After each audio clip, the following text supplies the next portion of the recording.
어느 아주머니가 신앙생활을 해도 이렇게 가끔 이렇게 포도주를 좋아해가지고 외국에 나갔다 들어오면 꼭 이 포도주를 다른 병에다가 아닌 것처럼 이렇게 숨겨서 자주 들어왔어요.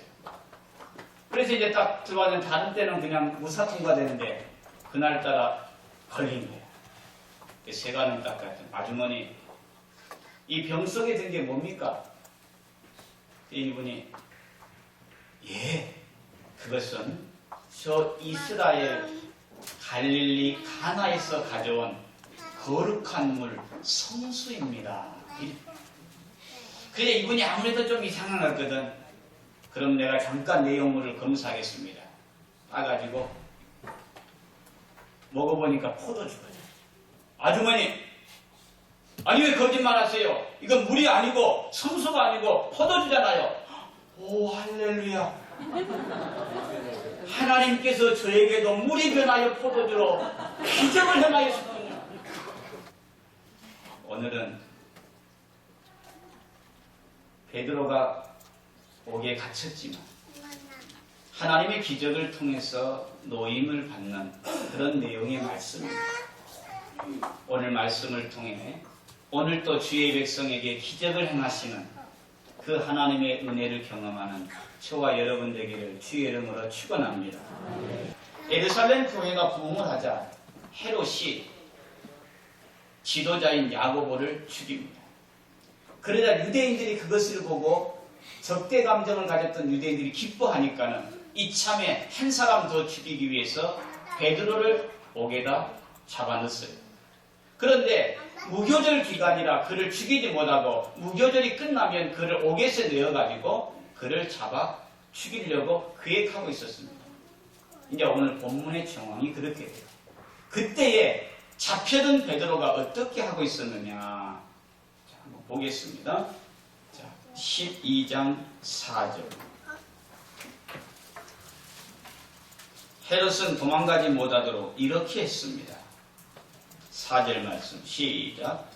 잡음의 옥에 가두어 군인 넷씩인 네 배에게 맡겨 지키고 6월절 후에 백성 앞에 끌어내고자 하더라. 그러니까 사교대로 4명씩 철통 같은 경비를 했다. 그런 말이죠. 베드로는 분명히 야고보가 죽임을 당한 사실을 알기 때문에 자신도 이 6월절, 무교절 기간이 끝나면 죽일 거라는 것을 어느 정도는 짐작했을 겁니다. 그런데 여러분, 많은 사람들이 사형수는요, 독방을 쓰고요. 또 그 자기의 죽음의 순간이 직감적으로 느끼면 세상말로 말하면 이성을 잃는데요. 그런데 이 베드로의 모습은 어떠느냐? 6절 말씀. 자, 6절. 시작. 헤롯이 잡아내려고 하는 그 전날 밤에 베드로가 두 군인 틈에서 두 쇠사슬에 매여 누워 자는데 파수꾼들이 문 밖에서 옥에 지키라. 뭐하고 있어요? 자고 있어요. 물어봅시다. 어차피 죽을 거 걱정한다고 살겠냐? 모르겠다. 자포자기하고 잤을까요? 아니면 하나님은 기적을 행하시는 능력의 하나님이기에 아무리 헤롯이 나를 죽이려고 해도 나를 살려줄 거야. 그 믿음에 확신이 있어서 평안 가운데 잠을 잤을까요? 뭔지는 몰라요. 그러나 중요한 건 지금 자고 있다는 사실이에요.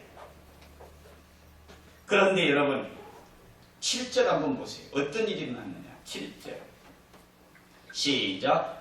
호련히 주의 사자가 나타나며 옥중에 광채가 빛나며 또 베드로의 옆구리를 쳐 깨워 이르되 급히 일어나라 하니 새 사슬이 그 손에서 벗어지더라. 잠을 자고 있는데 갑자기 쫙 광채가 비칩니다.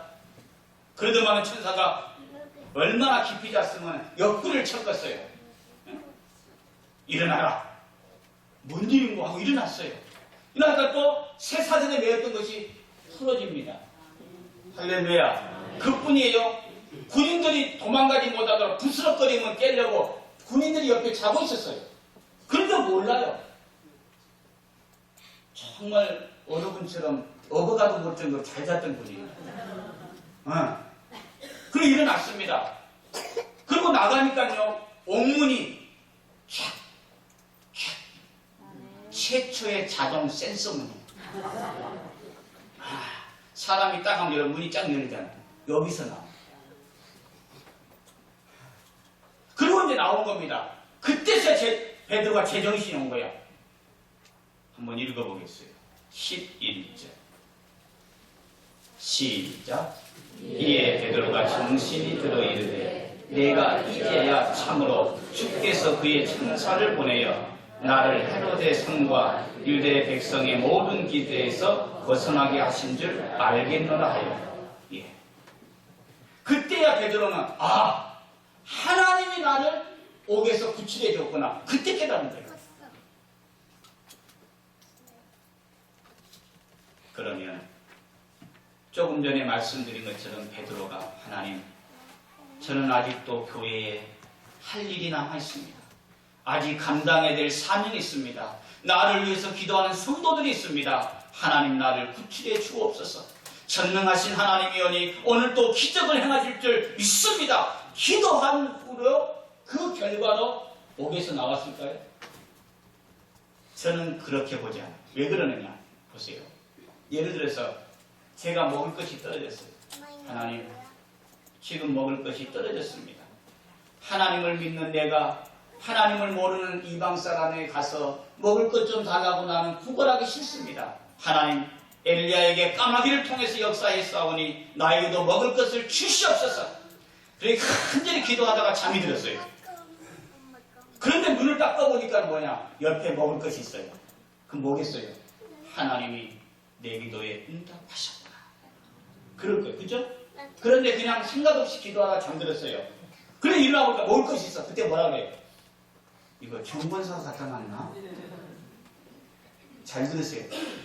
베드로가 정말로 옥에서 나오기를 위해 하나님 앞에 간절히 기도했는데 주의 사자가 옆구리를 쳐고 일어나라. 그리고 옥문이 열렸다면 이것은 하나님이 내 기도에 응답하셨구나. 그렇게 생각했을 거예요. 그런데 그것을 나온 다음에야 깨닫다는 말은 베드로는 그냥 잤다는 말. 이게 베드로의 모습이고 우리의 모습이에요. 무슨 말일까요? 베드로가 믿음의 분량이 돼서 하나님이 살려준 게 아니에요. 간절히 눈물로 기도했기 때문에 하나님이 옥문을 열어준 게 아니에요. 베드로는 그냥 잤어요. 그런데도 하나님은 그를 깨워주셨고 쇠사슬을 풀어주셨고 옥문을 열어주셨어요. 이게 뭐냐면 하나님의 은혜랍니다.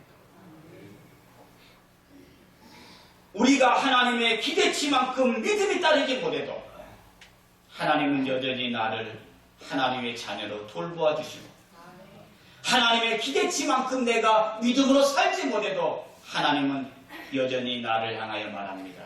너는 내 사랑하는 자녀라고. 할렐루야. 부모가 자식을 사랑할 때에 기대치만큼 공부를 잘하니까 이뻐합니까? 부모가 기대한 만큼 반듯하게 살아주니까는 그 애를 돌보아줍니까? 아닙니다. 세상 사람들은 말해요. 재 놓고도 미역국 먹었어요. 그렇게 말해도 부모는 말해요. 그래도 쟤는 내가 이 세상에서 가장 제일 이뻐하는 내 아들입니다. 크게 아멘. 아멘. 그래요. 우리가 신앙생활하지만은 내가 하나님 앞에 믿음으로 산다고 말하지만은 여전히 오늘도 우리는 하나님의 기대치에 미치지 못하는 연약한 인생이에요. 내일이면 죽음의 문턱을 건너야 되는 그 상황 속에서도 여전히 지쳐 잠들었지만은 하나님은 그 순간에도 베드로를 돌보아 주시고 그의 믿음과 그의 약함까지도 사랑으로 덮어주시고 그를 이끌어 주신 줄 믿습니다. 저도 마찬가지예요. 오늘에까지 온 것이 내가 누구보다도 하나님 앞에 기도 많이 해서 온 것이 아닙니다. 내가 누구보다도 설교를 잘했기 때문에 온 것이 아닙니다. 여전히 하나님 앞에 가끔 생각해봐요. 하나님이 성격 순으로 뽑았다면 저는 뒤에서 이 담승했을 것 같아요. 근다고 해서 아멘 하면 또 안 되지. 여러분들도 다 보면 눈가 하게 생겼어. 그때마다 느끼는 게 뭐냐? 은혜로 사는 거지. 가끔 그러잖아요. 저 사람도 예수 믿는 사람이에요. 그러니까 하나님이 사랑해줬지. 할렐루야. 베드로가 믿음이 대단해서 구출한 게 아니야. 여전히 부족해도 하나님은 말합니다. 너는 내 사랑하는 자라고. 베드로의 구출은 그의 믿음의 역사도 아니고 기도의 결과도 아니에요.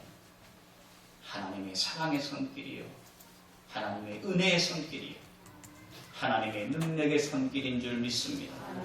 여러분의 약함 때문에 힘들어하지 마세요.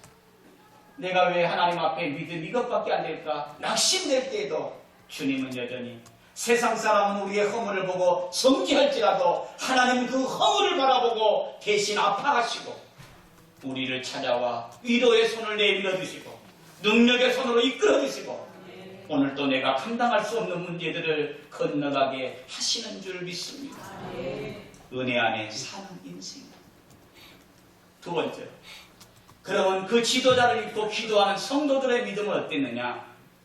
오늘 성경에 보니까 12절에 이제 목사님이 쉽게 말하면 경찰서에 잡혀갔으니까 이제 죽을지 모르니까 성도들이 이랬을 것 같아요. 12절 시작.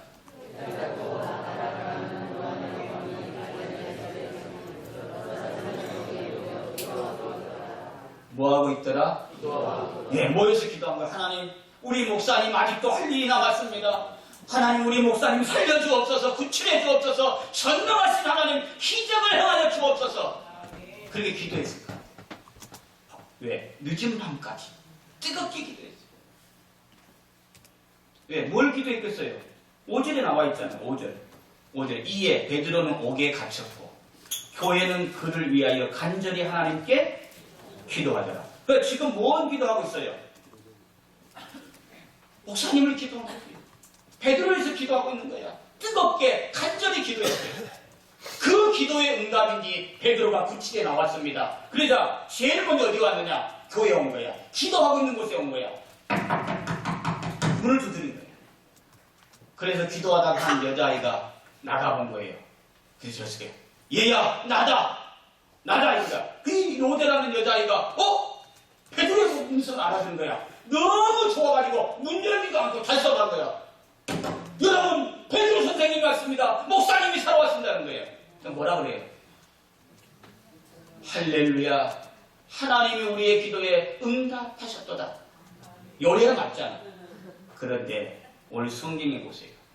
14절에 봅니다. 베드로가 대문 밖에 섰더라 하니 14절에 15절 다 같이 시작.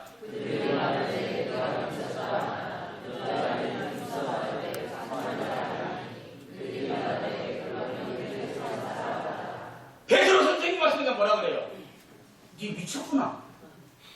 너 갑자기 너무 잘못 먹었니? 이런 거예요. 지금까지 실컷 베드로를 위해서 기도하고 있어놓고는 베드로가 진짜 나오니까는 미쳤구나 하는 거예요. 아니에요. 진짜 베드로가 왔으니까는 그럼 베드로가 아니고 그의 수호천사인가 보지. 꼭 누구를 보는 것 같아? 에이, 다른 말 하지 말고 누구를 보는 것 같아?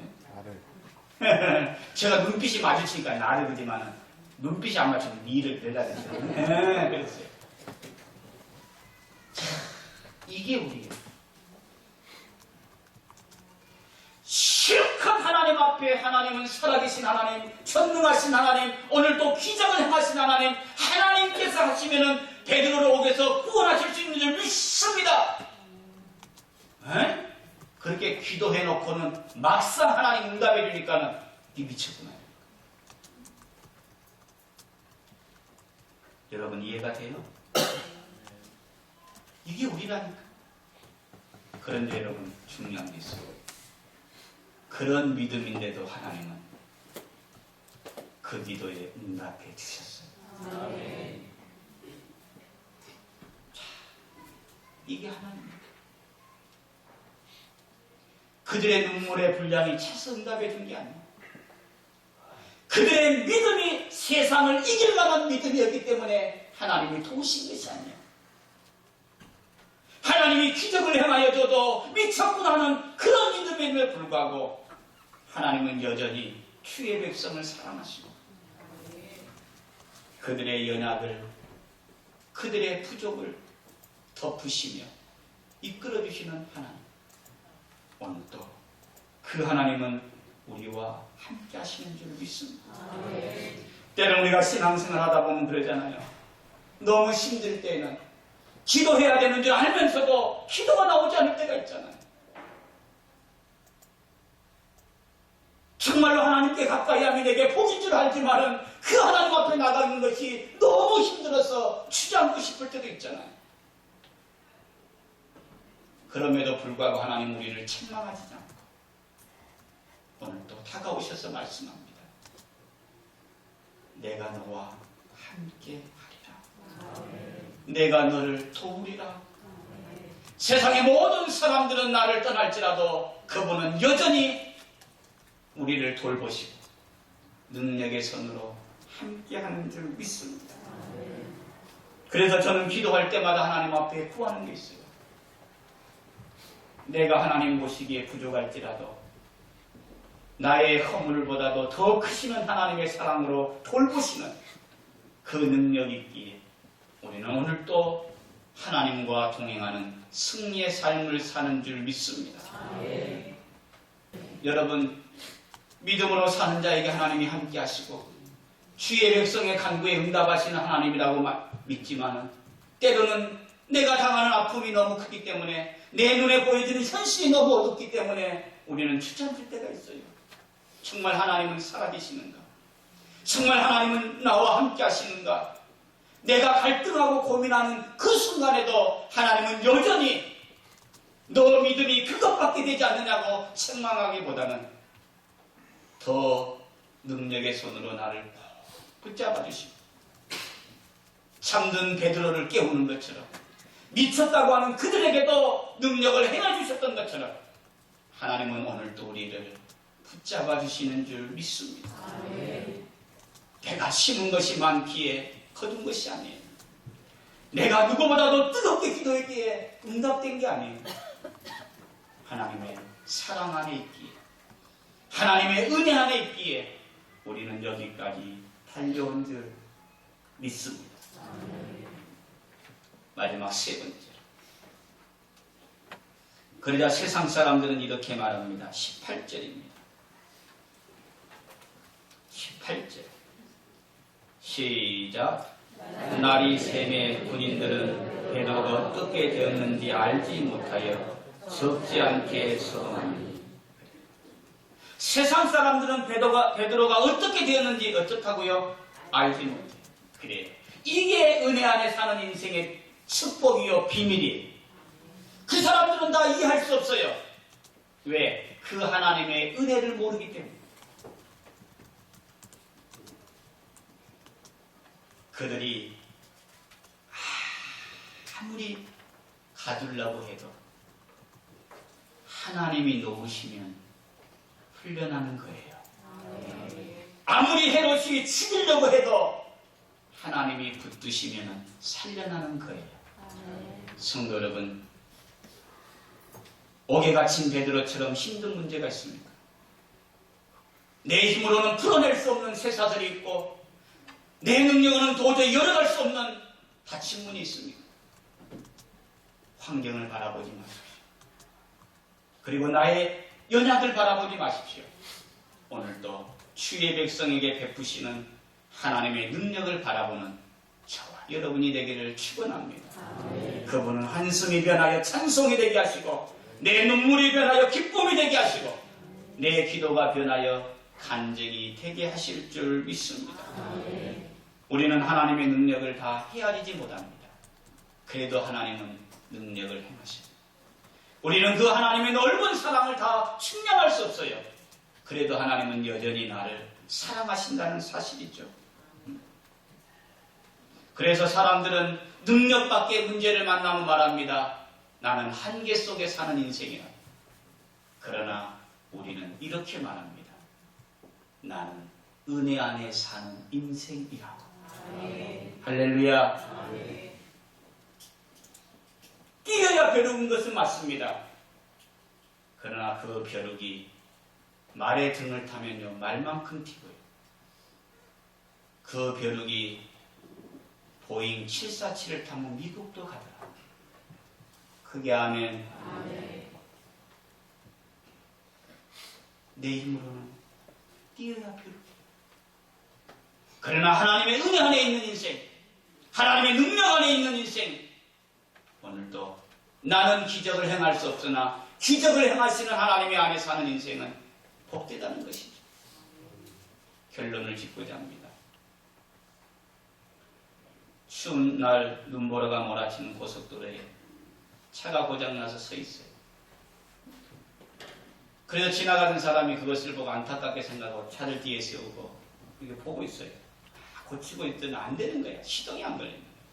그래서 이분이 말해요. 젊은이, 내가 한번 손을 봐줄까? 그냥 이 차를 고치고 있더니 이 사람 뭐냐면 그 시에서 가장 정비 기술이 뛰어난 최고 기술자였어요. 그래서 들은 척 안 하고 계속 이게 만져요. 그래서 시동이 안 걸리는 거예요.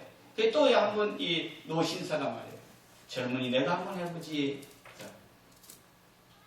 가던 길 가십시오. 저는 차 정비 기술자입니다. 그리고 또 고쳐요. 그래도 안 되는 거예요. 그래서 그래도 가만 노신사가 바라보다가 내가 한번 해보지 이래요. 그러니까 이 사람이 자존심 상해. 내가 고쳐도 안 되는데 당신 어떻게 고쳐? 그런 마음으로 한번 해보세요. 이래요. 근데 이 노신사가 쭉 차를 이렇게 만지면 한번 시동 걸어보긴 한데 붕 걸리는 거예요. 아멘 한 분은 고장날 때 시동 걸릴 거야. 안 한 분은 내 카차가 와야 될 거야. 다시 한번 시동이 걸린 거야. 네, 근데 걸릴 거야. 그래서 이 젊은이가 깜짝 놀란 거야. 차에 대해서는 누구보다도 전문가인데 자기도 고치지 못했는데 어떻게 이 사람은 하는가 궁금한 거예요. 그래서 이 젊은이 하면서 딱 명함을 지어요. 자세히 보니까 누구냐? 이 차를 제작한 사람. 뭘 말할까요? 내가 아무리 뛰어난 기술이 있어도 우리 인생의 길을 가다 보면 내가 어찌할 수 없는 멈춰설 때가 있거든. 그때에 나를 치우신 분이 계세요. 오늘도 주의 백성에게 여전히 사랑을 베푸시는, 은혜를 베푸시는 전능하신 하나님이 계세요. 우리는 때로는 그분에게 맡겨봅시다. 잠든 순간에도 그분은 일하고 계시고, 내가 미쳤다고 말하는 그 믿음에도 하나님은 기적을 행하여 주셔서 우리에게 승리의 기쁨을 주실 줄 믿습니다. 우리 옆 사람 축복합시다. 우리는 혼자가 아닙니다. 오늘도 그 하나님이 우리와 함께 하실 줄 믿습니다.